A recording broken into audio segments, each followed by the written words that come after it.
Welcome back to the problem channel bridging a dreams with a discipline. So अब तक तो हमने समझा कि कॉन्स्टिट्यूएंट असेंबली की डिमांड कैसे अराइज हुई, लेकिन अब एक और इंटरेस्टिंग सवाल आता है कि ये कॉन्स्टिट्यूएंट असेंबली एक्चुअल में बनी कैसे, इसकी कंपोजिशन क्या थी। चलो इसको एक स्टोरी की तरह समझ के आते हैं जल्द से जल्द। 1946 का टाइम है। ब्रिटिश गवर्नमेंट फाइनली डिसाइड करती है कि इंडिया को कॉन्स्टिट्यूशन बनाने का मौका तो दिया जाएगा। इसके लिए एक प्लान आता है, कैबिनेट मिशन प्लान। इसी प्लान के बेसिस पर ही नवंबर 1946 में कॉन्स्टिट्यूएंट असेंबली का फॉर्मेशन भी होता है। अब ना सबसे पहला एक पॉइंट आता है, मतलब इसका साइज क्या था। टोटल स्ट्रेंथ डिसाइड हुई थी 389 मेंबर्स, इसमें से ही 296 मेंबर्स ब्रिटिश इंडिया के लिए थी और 93 सीट्स प्रिंसली स्टेट्स के लिए थी। वो पूरा रिजर्व की गई थी इसी मेंबर्स के लिए। थोड़ा सा अपना विजुअलाइज करो कि इंडिया उस टाइम दो पार्ट्स में डिवाइडेड था, एक डायरेक्टली ब्रिटिश के कंट्रोल में और दूसरा प्रिंसली स्टेट जहां राजा महाराजा रूल करते थे। तो नेचुरली दोनों को रिप्रेजेंटेशन देना जरूरी था। अब ब्रिटिश इंडिया की 296 सीट्स का ब्रेकडाउन भी इंटरेस्टिंग था। 292 मेंबर्स गवर्नर प्रोविंसेस से आने वाले थे, जैसे कि बॉम्बे, मद्रास, बंगाल एक्सेट्रा, और 4 मेंबर्स चीफ कमिश्नर प्रोविंसेस से, मतलब छोटे रीजन से भी एक एक रिप्रेजेंटेटिव है। यहाँ एक इम्पॉर्टेंट कॉन्सेप्ट यूज हुआ कि पॉपुलेशन के बेसिस पर रिप्रेजेंटेशन। सिंपल रूल था कि लगभग 10 लाख मतलब 1 मिलियन पॉपुलेशन है तो पर पर्सन एक सीट, मतलब जिसका पॉपुलेशन ज़्यादा उसको ज़्यादा रिप्रेजेंटेशन। ये तो एक तरह का डायरेक्टली प्रोपोर्शनल था, मतलब जितना ज़्यादा पॉपुलेशन उतना ज़्यादा रिप्रेजेंटेशन। ये एक तरह का डेमोक्रेटिक प्रिंसिपल था, भले ही पूरा डेमोक्रेसी ना हो। अब और डेप्थ में जाते हैं।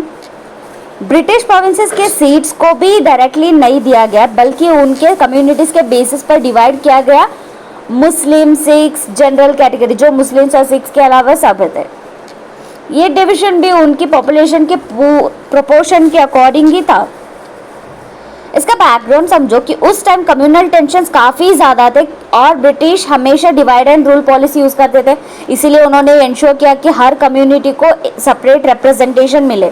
इलेक्शन का प्रोसेस भी थोड़ा सा अलग था, डायरेक्ट इलेक्शन नहीं हुआ था। प्रोविंशियल लेजिस्लेटिव असेंबलीज के मेंबर्स जो खुद लिमिटेड फ्रेंचाइज पर इलेक्टेड थे ना, कॉन्स्टिट्यूएंट असेंबली के मेंबर्स को इलेक्ट करते थे। और वोटिंग सिस्टम भी यूज हुआ, कौन सा वाला, सिंगल ट्रांसफरेबल वोटिंग सिस्टम। अगर मैं सिंपल लैंग्वेज में समझाऊं तो सिंगल ट्रांसफरेबल वोटिंग सिस्टम एक ऐसा सिस्टम है जहां आप प्रेफरेंस के बेसिस पर वोट देते हो। इससे रिप्रेजेंटेशन थोड़ा फेयर हो जाता है। अब सबसे इंटरेस्टिंग पार्ट यह है कि प्रिंसली स्टेट्स, उनके 93 सीट्स थ्योरेटिकली रिजर्व थे, लेकिन उनके रिप्रेजेंटेटिव्स इलेक्शन से नहीं आने वाले थे। उन्हें नॉमिनेट करना था उनके रूलर्स, जैसे कि राजा, नवाब एक्सेट्रा। और यहाँ एक और ट्विस्ट आता है। इनिशियली प्रिंसली स्टेट्स ने कॉन्स्टिट्यूएंट असेंबली को ज्वाइन ही नहीं किया, इसीलिए उनकी 93 सीट्स काफ़ी टाइम तक एम्प्टी रहे, मतलब असेंबली कंप्लीट स्ट्रेंथ के साथ स्टार्ट ही नहीं हुई। अब इलेक्शंस की बात करते हैं। जुलाई अगस्त 1946 में इलेक्शंस हुए ब्रिटिश इंडिया के 296 सीट्स के लिए, और रिजल्ट क्या आया। इंडियन नेशनल कांग्रेस ने 208 सीट्स जीत लिए, क्लियर डोमिनेंस दिखा रहे थे यहाँ पे। और ऑल इंडिया मुस्लिम लीग्स को 73 सीट्स मिले और बाकी सीट स्मॉल ग्रुप्स और इंडिपेंडेंट्स को गई। लेकिन मुस्लिम लीग ने एक और ट्विस्ट दिया। उन्होंने कॉन्स्टिट्यूएंट असेंबली का बॉयकॉट कर दिया, क्योंकि उनकी डिमांड पाकिस्तान के लिए सेपरेट कॉन्स्टिट्यूएंट असेंबली की थी। इसीलिए स्टार्टिंग में असेंबली के एक तरह से इनकम्प्लीट और पॉलिटिकली टेंस एनवायरनमेंट में ही काम कर रही थी। अब एक इम्पॉर्टेंट मिसअंडरस्टैंडिंग क्लियर करता है कि ये कॉन्स्टिट्यूएंट असेंबली डायरेक्टली लोगों से वोट से इलेक्ट नहीं हुई थी, अडल्ट फ्रेंचाइज से नहीं था, फिर भी इसमें सोसाइटी के ऑलमोस्ट हर सेक्शन का रिप्रेजेंटेशन था। इस असेंबली में Hindus, Muslim, Sikhs, Parsis, Anglo Indians, Indian Christians, SC ST सबके रिप्रेजेंटेटिव्स थे। और सबसे इंस्पायरिंग बात यह है कि वुमेन मेंबर्स भी थी, जो उस टाइम के हिसाब से एक प्रोग्रेसिव स्टेप था। और अगर पर्सनालिटीज़ की बात करें, इस असेंबली में उस टाइम के ऑलमोस्ट सारे बड़े बड़े लीडर्स थे, जैसे जवाहरलाल नेहरू, सरदार वल्लभ भाई पटेल, डॉक्टर BR अम्बेडकर। बस एक नोटेबल एक्सेप्शन था, महात्मा गांधी, जो मेंबर नहीं थे।